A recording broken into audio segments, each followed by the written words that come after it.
there and welcome to Screencastify. Here is a quick tutorial.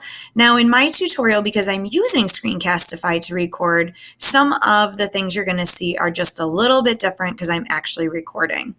So one thing I want to point out is your Screencastify extension lives up here. Mine has a red dot because I'm currently recording.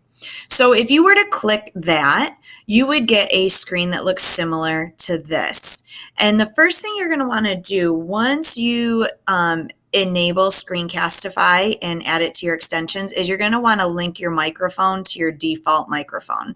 Same thing with your webcam. And then from there, it should work beautifully for you. But what I'd like to do is I'm going to take you into these three bars here. And this is where it looks a little bit different. Mine's showing that I'm currently recording, but I'm going to take you into these three bars here, and it's going to show you my subscriptions, all of your recordings. But if you come here and click on options, this is going to take you to a screen, and you want to make sure that it's saving your videos to Google Drive, and it'll create a folder right in your drive for Screencastify videos.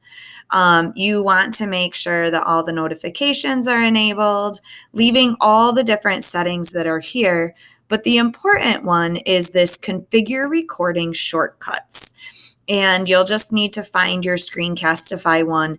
And the most important shortcut, if it is not enabled, is your start and stop recording. Alt plus Shift plus R. And what that does is it allows you to start recording from any screen and not have your viewers see you toggling here to record and to stop recording. So you'll notice it just makes for a cleaner recording. And so I encourage you to jump in, explore Screencastify. You can always delete videos as soon as you record them. So if you make a mistake, jump in and play around.